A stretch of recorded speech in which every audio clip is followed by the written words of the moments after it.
Right. So if you can see the screen, say yes in the chat. If you cannot, say no. So say yes in the chat if you can see the screen. If you cannot, say no. So now let's get going on to what we were doing with the homework. All right, so let's do the homework first. So this is the first problem. Find the roots of x cubed minus 3. I'm going to give you a couple of moments to do that, and then we can start.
All right, so looks like everybody says the answer is 2. The roots of x cubed minus 8 is 2. That is going to be incorrect, actually, because that is not a complete answer. Let me look at this. So remember, how do we want to find the roots? How do we find the roots? We need to find what x is equal to when this is equal to 0. And 2 is not the only answer. So the roots of this doesn't only mean the real numbers.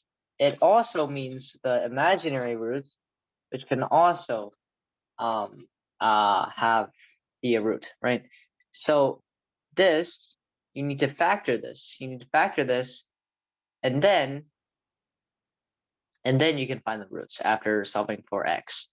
So once we look at this, we can see that this is difference of cubes. So difference of cubes, remember, is x. Let's see here. No. Let's say x cubed plus y cubed, difference of cubes, is going to be equal to what? It's going to be equal to x plus y times x squared minus xy plus x squared. Remember this, right? X cubed minus y cubed is equal to x minus y over x squared plus xy plus y squared. So the answer is not just, it is not just 2. You have to actually factor it. Yes, 2 is an answer, but it's still incorrect because it is incomplete. So once we factor this, you can see that this is technically, what is this going to be? It's just going to be x cubed minus 2 cubed, right? It's x cubed minus 2 cubed. So then what we actually get here is x minus 2 and then x squared plus xy, which would be that's 2x, right? 2x, and then plus 2 squared, which is 4. Right. So then what we have here now is we're going to have first x is equal to 2, but then this is also equal to 2. But when you solve for it, x is equal to negative 2 plus or minus the square root of 4 minus 16, right?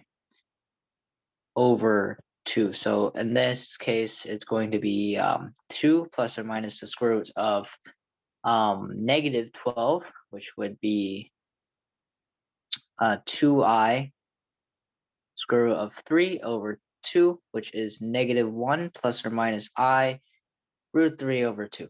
So this is the actual answer. All right, so don't make the mistakes of only saying 2 for this answer because it is incorrect. It's incomplete. So remember, you have to include this answer and this answer because they're all roots. All right. Why is the answer still over 2? What? Why is the answer still over 2? I thought you divided it. That's true. Thank you for catching that. Okay. Yeah, so it shouldn't be over 2. That was a silly mistake there. So are there any other questions about this? If there are no questions, then I will go on to the next one. This one is dividing. So this is what we mostly did last class, was dividing the polynomials. So make sure you know this one.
Right, let's do this one then. Okay, so let's see here. 2p squared plus 7p minus 37 over 2p minus 7. So who can volunteer for this question? Who wants to volunteer?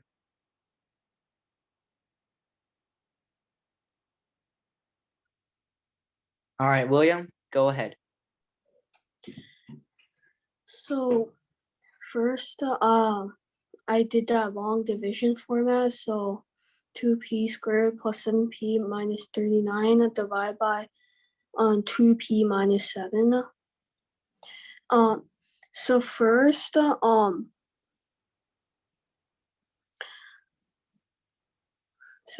I divided 2p squared by 2p, and that gave me p. And after that, I put 2p squared minus 7p on the bottom, and that gave me 14p. And I brought down to 39, negative 39, I mean, and after that I divided by 14. I divided 14p by 2p, and then I got positive 7. So and then I multiplied 7 by 2p minus 7, so it's 14p minus 49.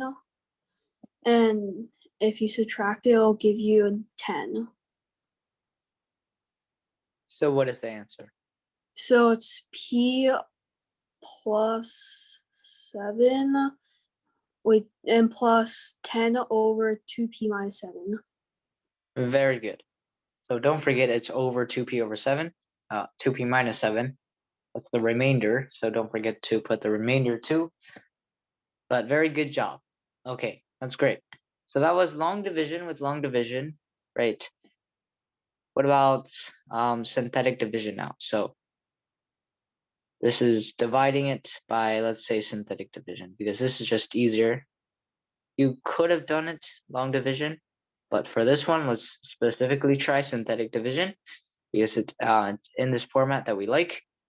It's x minus r. So, all right, I'm gonna give you guys a couple moments to do this, and then I'll come back and go over it.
All right, let's go over this using synthetic division.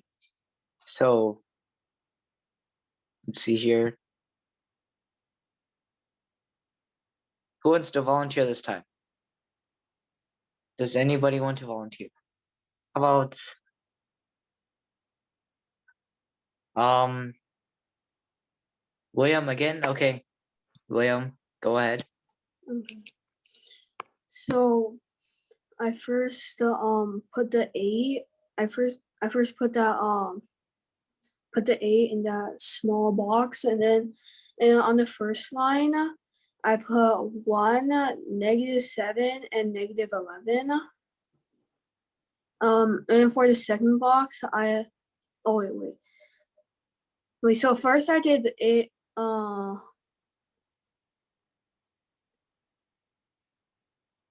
Yeah.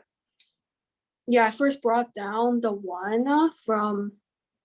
I first brought down the 1, and I did 8 times 1 is 8, so I put it under the -7.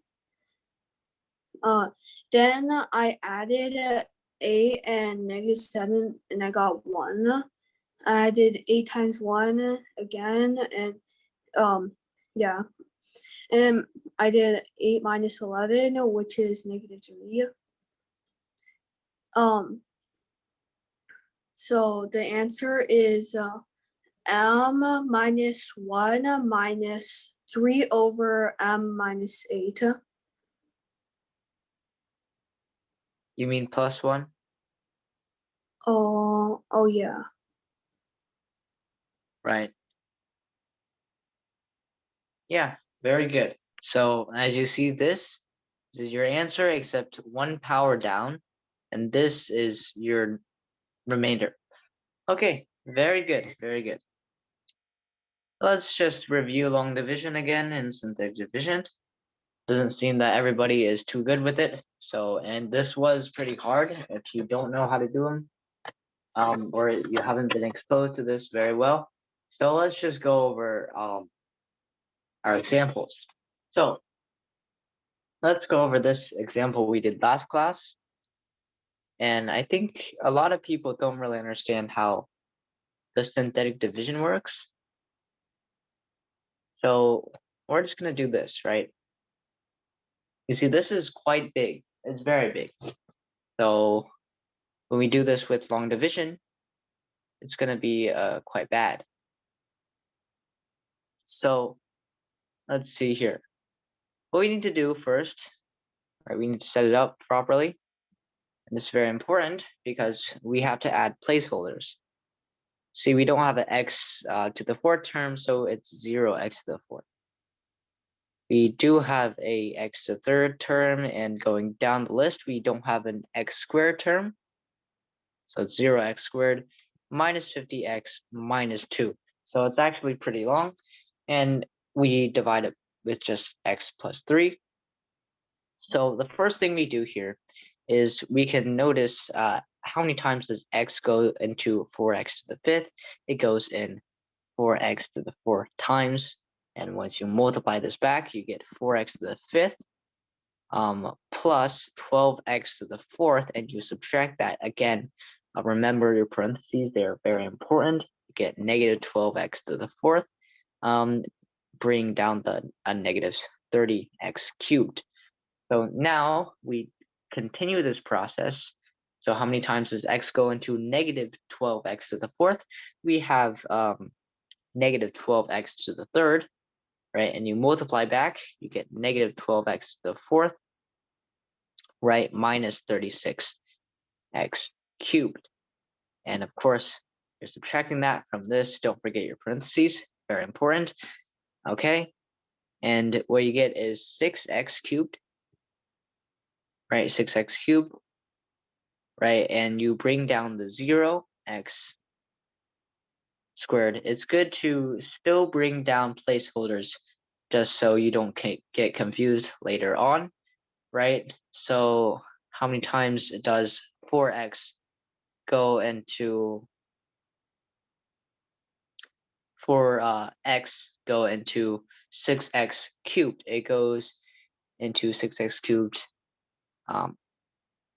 That's 6x squared times, right? And you multiply back, you get 6x cubed plus 18x squared. Again, subtract with the parentheses. You're going to get negative 18x squared. And you're bringing down the 50 this time, minus 50x, right? You repeat this process. It's now going to be negative 18x. So negative 18x squared minus 54 x, right? Then finally, you get 4x, and you're nearing the end here. You drop down 2 finally, and you're going to get, this is final 4. This is 4x plus 12, right? You're going to get negative 14. Negative 14. So in total, your answer is going to be quite big. It is going to be here. Let me just write this down in green. The solution is going to be 4x to the fourth minus 12x cubed plus 6x squared minus 18x plus 4 minus 14 over the divisor x plus 3. All right. And because there is a remainder here, the divisor is not a factor of the polynomial. If the remainder was 0, it would be a factor because it it divides perfectly. But in this case, it does not. But as you can see, I definitely would not recommend this this technique to solve because it is, as the name suggests, very long. So instead, we have come up with this method called synthetic division that does exactly the same thing, but it saves time, saves space, and it's very easy. You don't have to deal with all of these variables. You just deal with the coefficients, and we organize it in the way such that these variable powers do add up, and that is synthetic division. So let's go over synthetic division with the exact same example, and let's see how fast it is compared to the rest. So let me write down the same example here. The question is 4x to the fifth minus 30x cubed minus 50x minus 2 divided by x plus 3, and we have synthetic division. So let's just set that up real quick. Right, we have, as you can see, the divisor is the form where we can use synthetic division as be in the form x minus r. And if we compare these, we can see that the root is -3, right? So what we need to do again is we still have to add placeholders. So x to the fifth, x to the fourth, x to the third, x squared, x and 1. The x to the fifth coefficient is 4, as you can see here, and there's no coefficient for x to the fourth because there simply is not a term for that. That's 0, and same for x squared. X cubed is -30 and -50 here, and -2. So we add all, we put all these coefficients. We leave the second row blank because we'll be working with that later. And this last is the remainder. This is your answer is going to be in the x to the fourth, x third, x squared. It's all going to be dropped down 1 power. So now we can commence our little synthetic division here. So we drop down the 4, right? We drop down the 4, and we multiply. We multiply -3 and 4. We're going to get -12. -12, and we add 0 and -12. Then we repeat this process. We multiply -3 and -12, we get 36. We add 36 and -30, and we are going to get 6. We keep repeating this process. We are going to get -18 plus 0 is -18, and then we get 54 plus -50 is 4, and finally we get -12 plus -2 is -14. So as you can see, our answer here is 4x to the fourth minus 12x cubed plus 6x squared minus 18x plus 4 minus 14 over x plus 3. And that is exactly the same solution as this. And as you can see, we saved a lot of time and a lot of space too, right? You can really do this synthetic division very fast, and that is why you can prefer it. You can prefer it when you have a divisor that looks like x minus r. However, if you have something like 3x plus 4, you can't use it because it does not fit in the guidelines of x minus r. Synthetic division only works with the divisor x minus r. right? So make sure you're careful with that. You cannot use it if it is not x minus r. On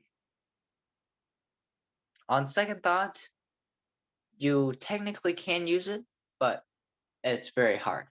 So let's say you have, I definitely not recommend using synthetic division with something like that. So let's say you have 3x minus 4. Well, it's still x minus r. You just factor out the 3, you get x minus 4 over 3. And you do it with 4 over 3, which is not very efficient if you ask me, because we don't really like fractions and that's going to be very long. So just use long division if that comes to that. So only use synthetic division when you have a very precise, clear, clean x minus r divisor. So now we have to go to our next topic, which is finding roots. It is the main topic for today, the roots of polynomials. So let's see here. So we have a factor theorem, which is pretty self-sufficient here. It's very self-explanatory. Let's just write this factor theorem.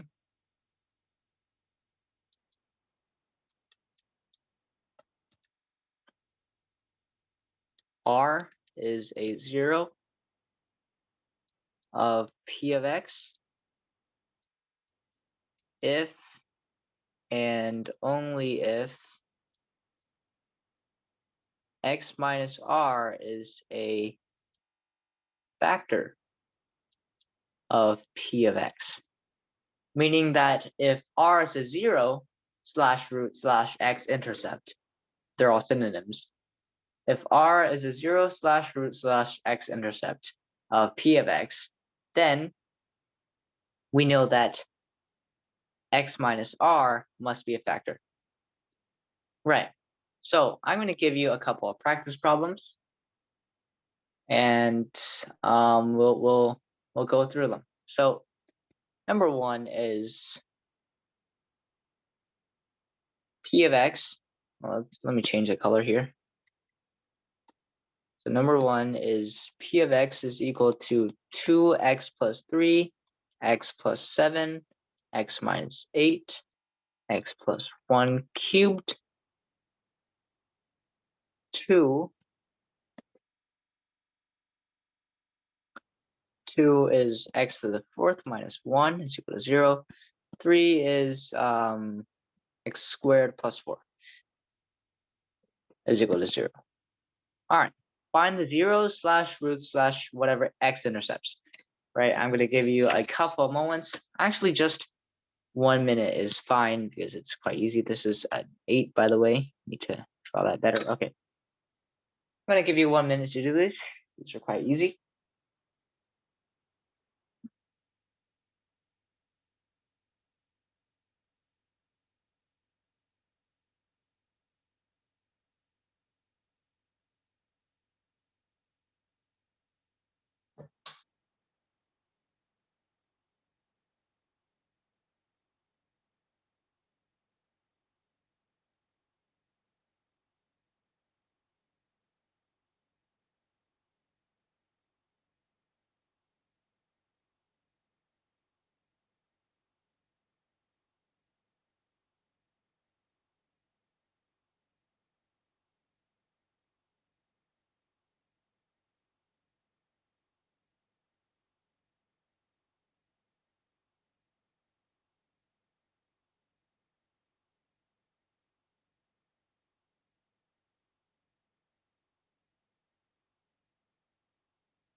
All right, let's go over these real quick.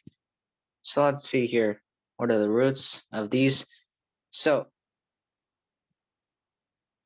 who can help me find these roots? Right. How about Kaylee? Kaylee, would you like to help me find these roots? So Kaylee,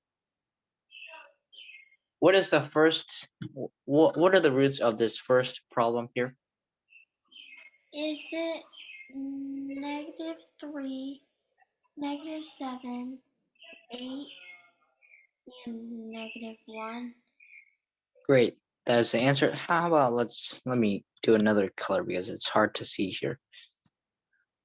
All right, so -3, -7, 8, and -1. We'll talk about this later. Right, what about this next one here? Can you factor that? I don't know. You know difference of squares, right?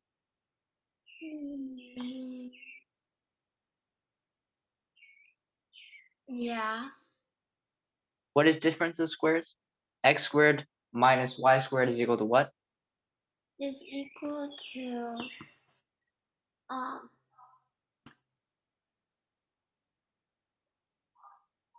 I forgot. Equal to x plus y times x minus y. So how does that relate? Because x to the fourth here is technically x squared squared. So we X can rewrite this as x squared minus 1, x squared plus 1, and this is another difference of squares. And what is that? x -1, x +1, and the other one is x +1, x +1. Not this one. This one is not factorable. Okay. And we set this to 0. What is it equal? What are the roots? 1, -1.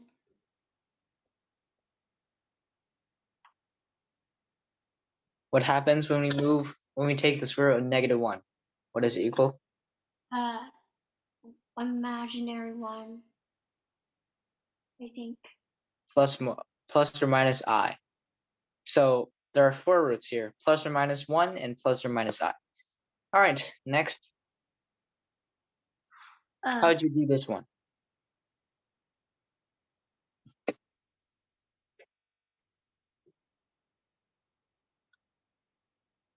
What if we move the 4 to the other side and we oh, take the square root? What is it equal to? um, imaginary 4 plus minus.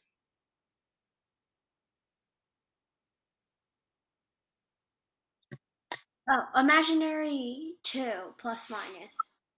It's plus or minus 2I. Right, so it's plus or minus 2I. Okay, so these are the answers here. These are the roots. As you can see, how do we actually find the roots here? To find the roots, you have to line these, we have to factor them. To find the roots, we factor these functions into this line of linear factors or zeros, and then we can clearly see we have what?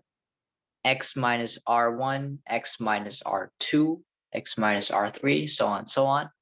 Okay, that is how we can factor it to find the roots. Next, I want to talk about multiplicity. What is multiplicity?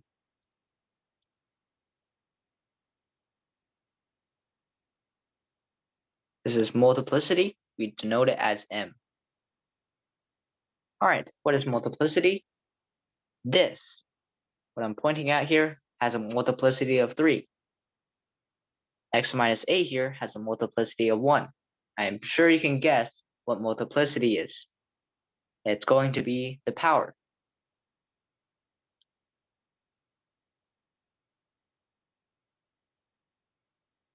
It is for x minus 2 squared. It's this. So the general form is going to be x minus r to the m. This is a multiplicity. Well, we can talk about multiplicity later on and why it's important. Why do we even need it? But for now, just know that a factor of multiplicity 2 is a double root. A factor of multiplicity 3 is a triple root, and so on, quadruple root, fifth root, so on. Okay. Lastly, I want to do some last examples here. So the fourth problem here is write a polynomial, find a polynomial with the given zeros. X is equal to -3 with m is equal to 2, 0, and 5. And this is m is equal to 3. Okay, who can help me on this? Can anybody help me on this? How about Ali? Ali, would you like to help?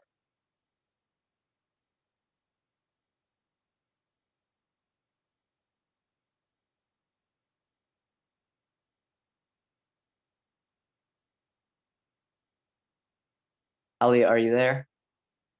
All right, if not, then how about, let's say, Sophia. Sophia, do you know how to do this?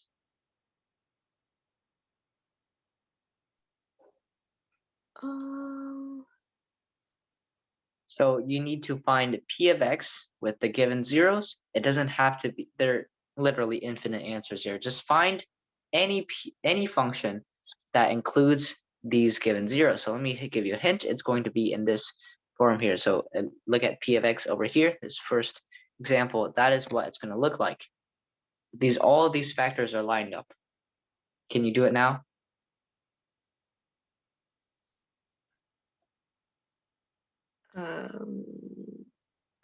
Let me help you with this first one. So we are given the factor 0. So p of x, of course, is going to be having an x in it because, as can you give me the other two factors?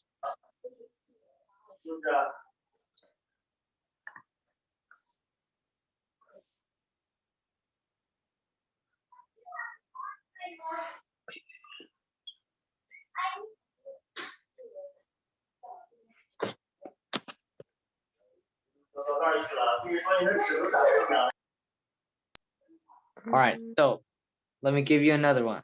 So 5 is a root, right? 5 is a root, so it's going to be x minus 5, right? In the form of x minus r, because 5 is a root, it's going to be multiplying x minus 5, multiplicity of 3. All right, finally, what is this last root here, Sophia? X plus 3. And that's squared because of the multiplicity. All right, very good. So this is how you write a p of x with the given zeros. It's all lined up in these linear factors, and that's exactly what I'm going to talk about in this next slide, which is the fundamental theorem of algebra, along with this linear factor theorem. So every polynomial p of x of degree n, right, can be of degree n greater than 0, can be expressed as the product of n linear factors. P has exactly n zeros, although they may not be distinct. Okay, let me write that down. So this is the fundamental theorem.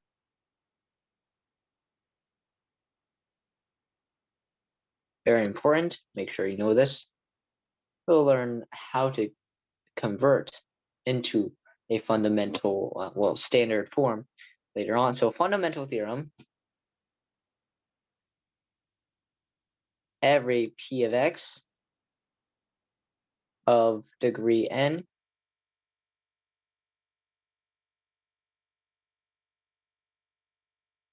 as can be expressed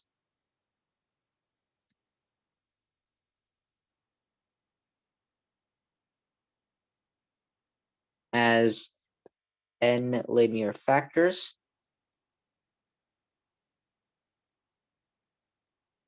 Right? So then we have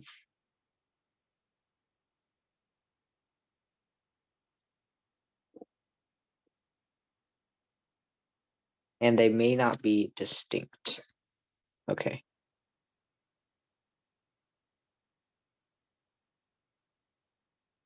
Right, so every p of x of degree n greater than 0 can be expressed as n linear factors, though they may not be distinct. Therefore, p of x can always be expressed as a times x minus the first root, x minus. This is also multiplicity. Our second root, x minus the third root, x minus the fourth root, so on until you get x minus the nth root here. M1, M2, M3, M4, Mn. All right. It can be expressed as this product of n distinct linear factors.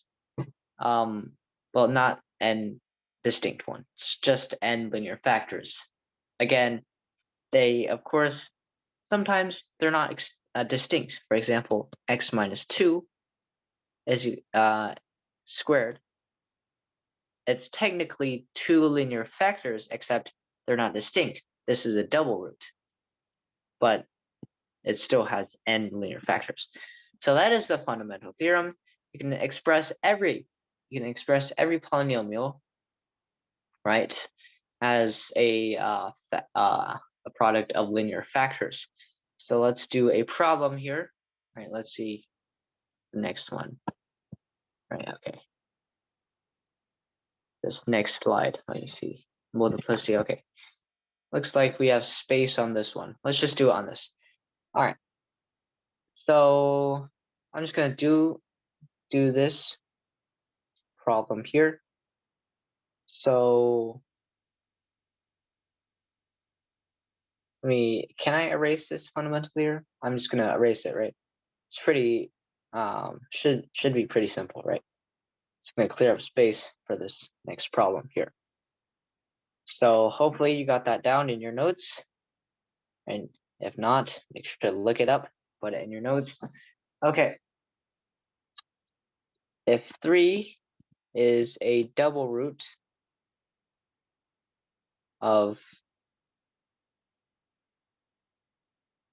p of x is equal to x to the fourth minus 12x cubed plus 55x squared minus 114x plus 90 here, write p of x as a product of linear factors. Right. So I'm gonna have someone again volunteer, or not volunteer. I'm just gonna pick on someone. Okay. How about Edward? Edward, would you like to help? Okay. Okay, so first, Edward, since we know that 3 is a double root, what is its factor form? It is x minus 3 here. We know, let me change the color real quick. Okay. We know that x minus 3 is a root, right? Is that true?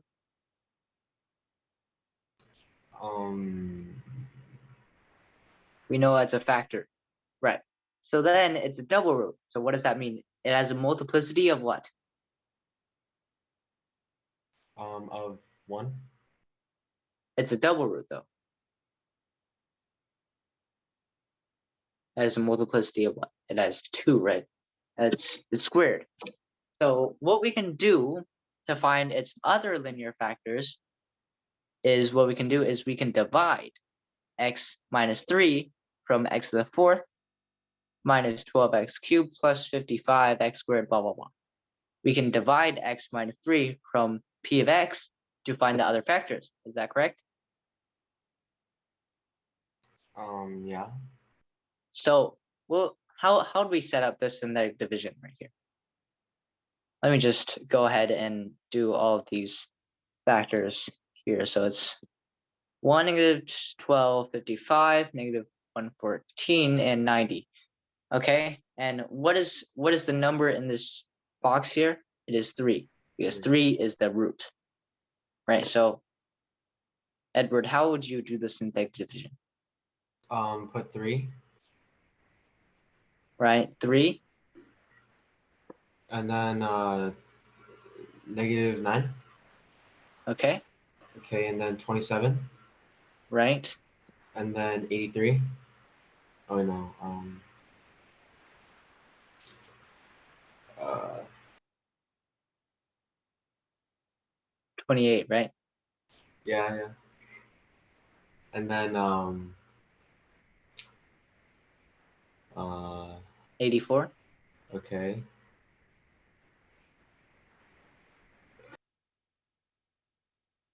and negative 30, right, Okay.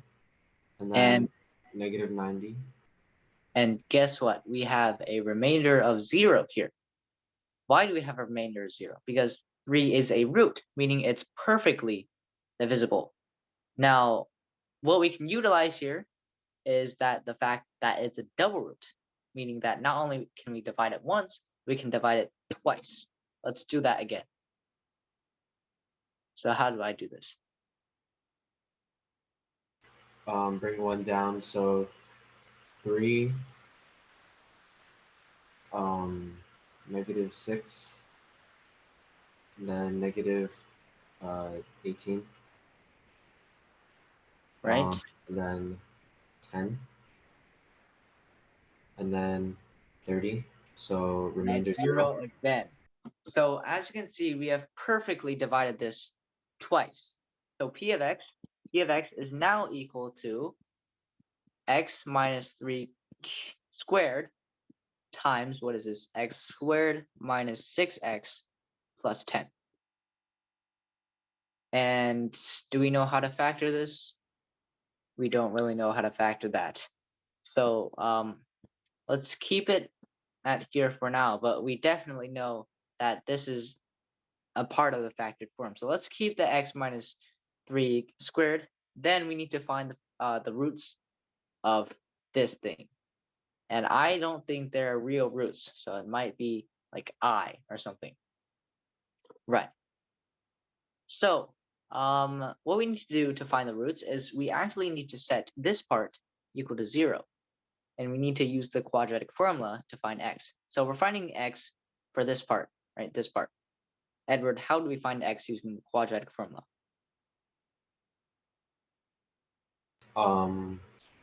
Do I have to say the whole formula? Something. Yeah, just do like negative b. What is that? That's 6, right? And go on. 6 plus minus um It's b squared, right? Which is 36 great. minus Minus 4 times 4x, b, which is so 10. 40x, 40 plus 40 over 2a, which is 2. great. Can we take the square root of a negative number? No. Well, we can put it in imaginary numbers, right? So what is the square root of negative 4?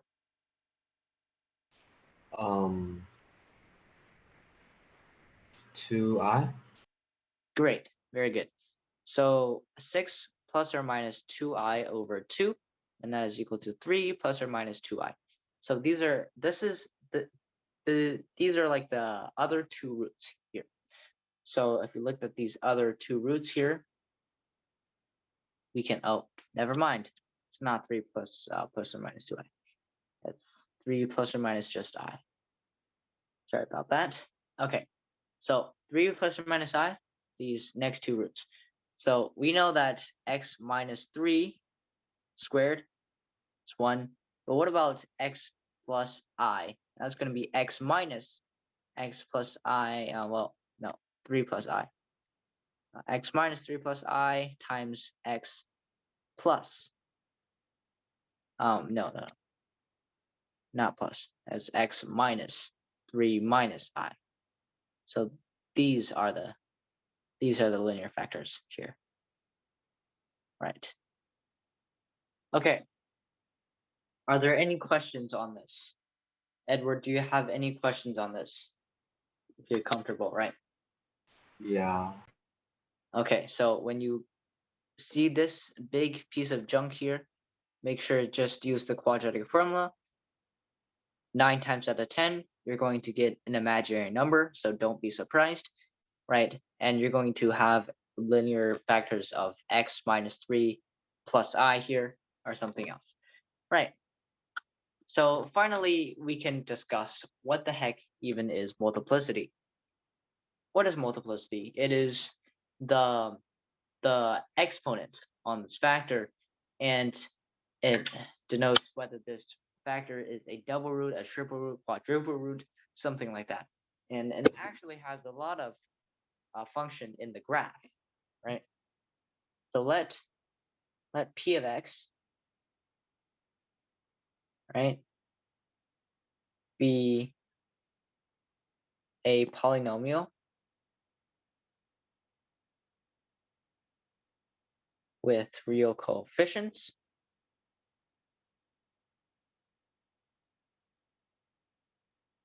Okay, then one.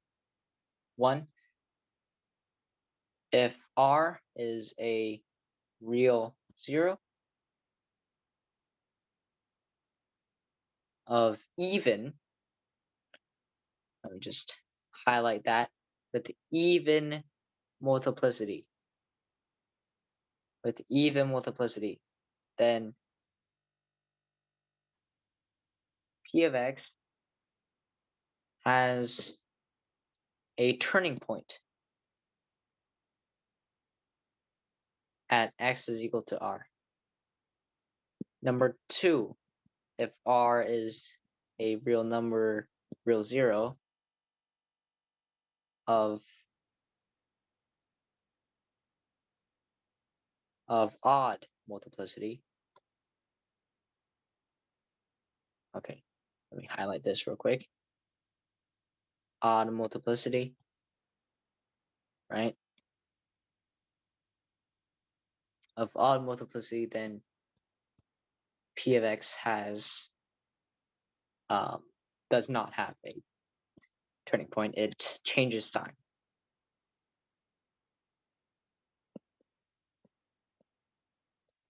So what does this actually mean? Who can give me a factor of even multiplicity? So someone give me a factor of even multiplicity in the chat right now. Somebody give me an factor of even multiplicity, just real quick. What is a factor of even multiplicity? Quadratics, very good. Okay, that's it. X minus 4 to the fourth, great. Okay, let's go here. X minus, let's just say squared. X minus 4 squared. If you look at the graph here. Let me change the color again so it's easier to see. So x minus 2, let's say, let's just do x squared. X squared is easy. Let's just do x squared, and we can see what happens when you have an even multiplicity. X squared, see the graph here, we know the root. What is it? It's x minus 0, right? X minus 0 squared is just x squared, so the root is 0. And the graph here is it's a parabola, it's a U-shaped. And what do you see here? A turning point at 0. It touches the r, x is equal to r, and then it bounces back up. Or negative x squared, it comes from below, then it touches x minus x is equal to r, and then it goes back down. That is a turning point. It's a turning point, right? Second of all, if r is a real zero of odd multiplicity, let's say we have an easy one, x cubed.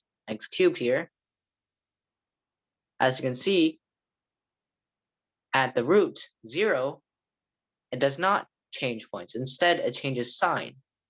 And what does it mean when it changes sign? It becomes positive to negative, or negative to positive, something like that, right? So as you can see, you need to keep in mind what multiplicity is later on when you're graphing. So that's multiplicity. Conjugate pairs. I think I'm gonna have to go about a couple minutes over time for this one. So conjugate pairs. I'm gonna make this quick, all right? Just one theorem. This theorem, technically, theorem, property, say property. All right? Again, let P of X be a polynomial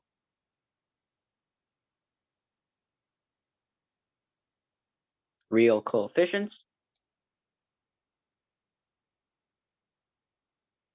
right? Then a rational and imaginary zeros are in conjugate pairs. What does this mean? Example is if 3 plus 5i is a root, 3 minus 5i is always a root. If 3 plus square root of 5 is a root, 3 minus square root of 5 is always a root. You get it now, right? Meaning that if I give you an imaginary root, let's say blah, blah, blah, 2i.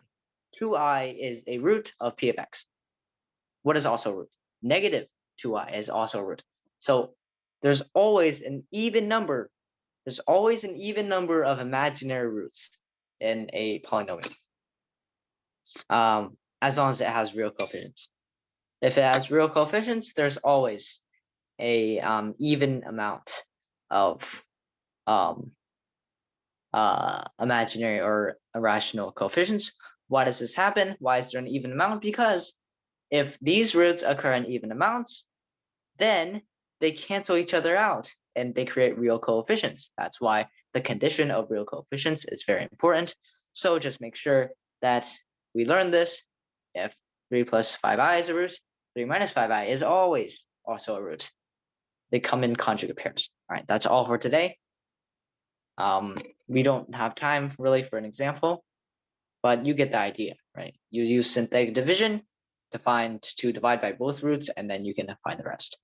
All right, that's all for today, and I'll see you next week. Thank you for coming.